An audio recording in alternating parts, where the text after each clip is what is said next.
What happens if someone shows up at a supervised site without ID? Are they allowed to come into the site?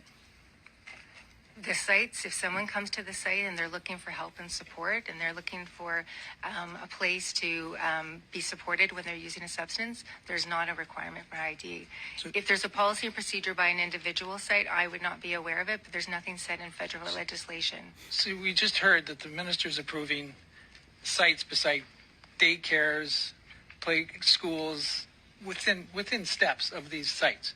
So someone can walk out of a school below age, obviously there's no age restriction, and go in and say, I need to have a fix here. So they're going to be in and supervised. There's no federal regulations on that. So organizations determine the location of a supervised consumption site, and then they send in an exemption request. What about the federal government on age?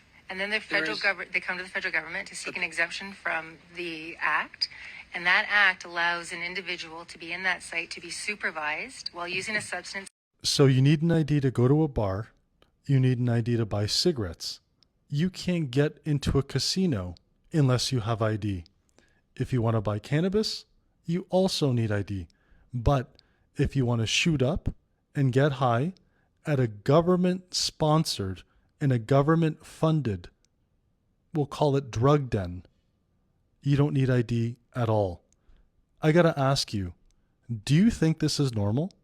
Is this something that you're proud of funding with your tax dollars?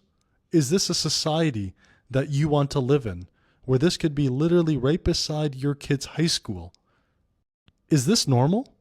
And I take zero credit in making this. Shout out to Dan, the Conservative Member of Parliament that you just saw speaking on this topic and that exposed this insanity for all of Canada and the world to see.